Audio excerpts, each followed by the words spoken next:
सफल बने, समर्थ बने, पावन बने जीवन। मीठी मुरली सुन के पाए सुख सघन। आज का चिंतन, आज का चिंतन। ओम शांति। Good morning. प्यार का सागर शिव बाबा आज हम बच्चों को कह रहे हैं, कर्म अकर्म विकर्म की गति को ध्यान में रखते हुए इन कर्मेंद्रियों से कोई भी पाप कर्म नहीं करना। दे दान तो छूटे ग्रहण। बाबा पूछ रहे हैं हम बच्चों को, किस बात में ब्रह्मा बाप को फॉलो करने वाले बच्चे भविष्य में तख्त नशीन बनते हैं। बाबा कहते हैं जैसे ब्रह्मा बाप देह सहित पूरा बलि चढ़े, अपना सब कुछ ईश्वर अर्थ बच्चों की सेवा में लगा दिया, डायरेक्ट इंश्योर किया, इसलिए विश्व की राजाई मिली। ऐसे ही फॉलो फादर सपूत बनने का सर्टिफिकेट लेना है, सगे वन तन मन धन से सेवा करनी है, बाप का पूरा मददगार बनना है, सब कुछ इंश्योर कर 21 जन्मों की राजाई का हकदार बन सकते हो। बाबा ने बहुत प्यारा सा गीत याद किए हैं। हो बचपन के दिन भुला न देना, आज हंसी कल रुला न देना। हो बचपन के दिन भुला न देना। बाबा कहते हैं मीठे मीठे बच्चों ने ये प्यारा सा गीत सुना। अब बच्चों ने जीते जी इस दुनिया से मरकर दुनिया में जो भी संस्कार था उसे परिवर्तन कर उस दुनिया में जाने के लिए बाप की गोद ली है। कौन सा बाप है?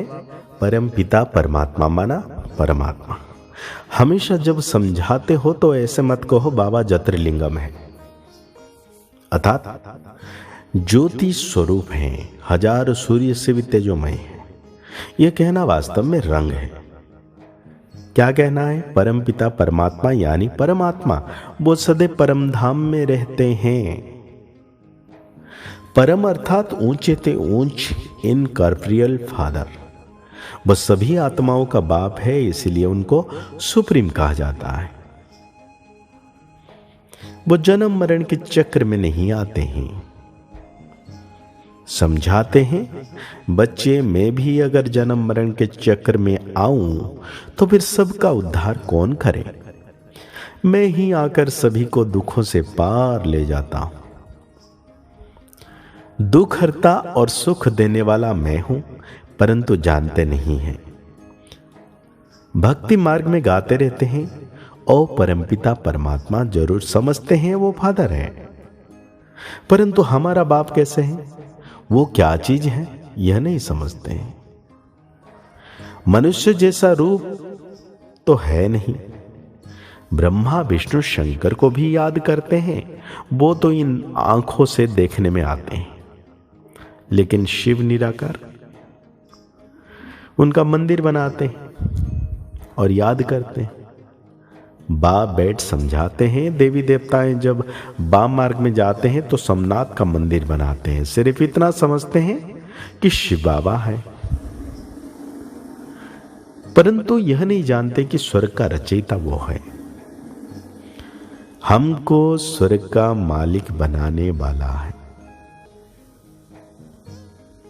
बाबा कहते हैं स्वर्ग का रचयिता तुमको सुख देता है, पावन बनाता, फिर 5 विकार तुमको पतित बनाते हैं। कलाएं कमती होती जाती है, तुम काले हो जाते हो। पहले तुम 16 कला संपूर्ण चंद्रमा थे, पावन थे, अब तुम्हारे को ग्रहण लग गया है। बाबा कहते हैं दे दान तो छूटे ग्रहण।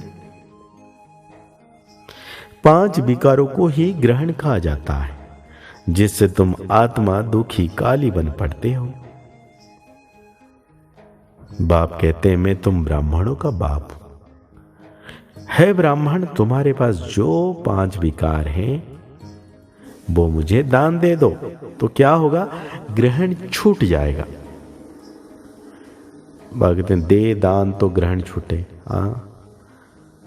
कौन सा दान देना है और किस प्रकार से रहना है, ये बाबा ने हमें बड़े प्यार से समझाया है कि दे दान तो माने विकारों का दान दे तो हमारे जो विघ्न है, जो ग्रहण है, वो छूट जाएगा।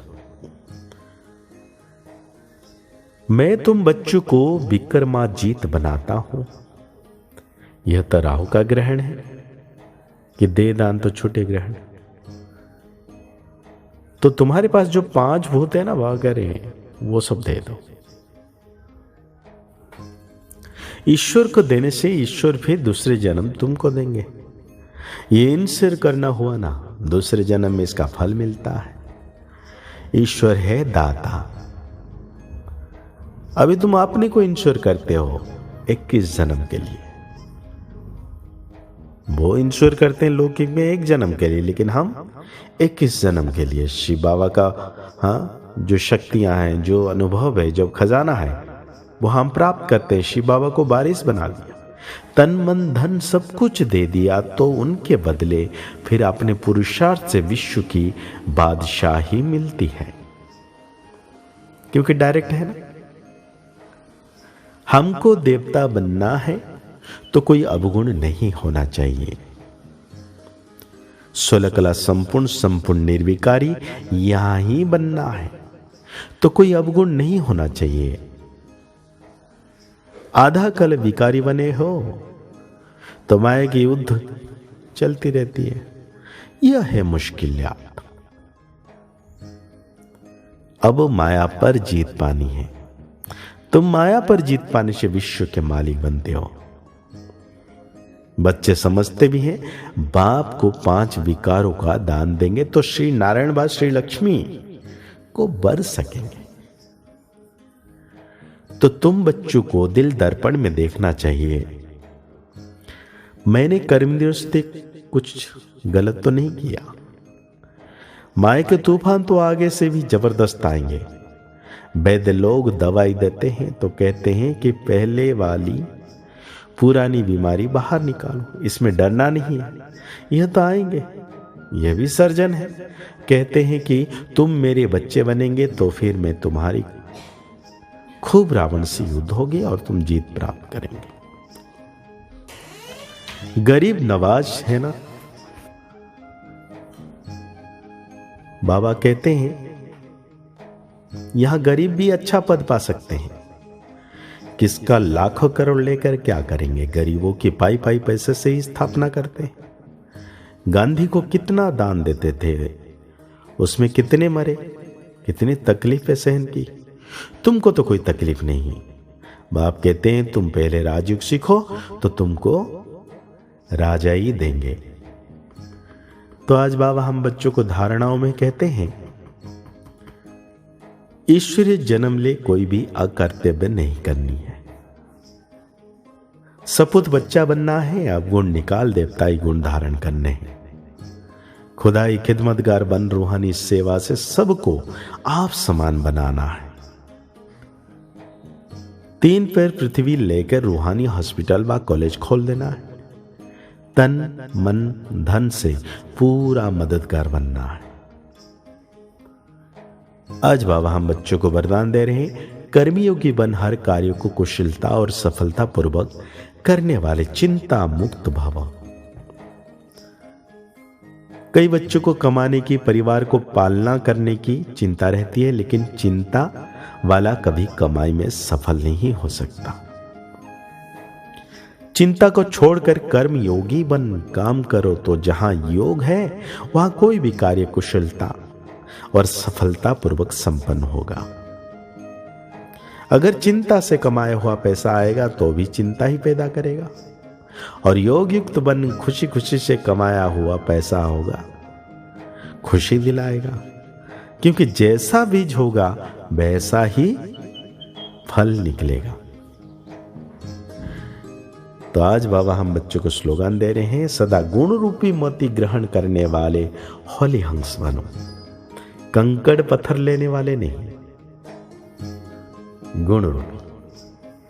तो आज के मुरली के अनुसार हम सफलता पूर्वक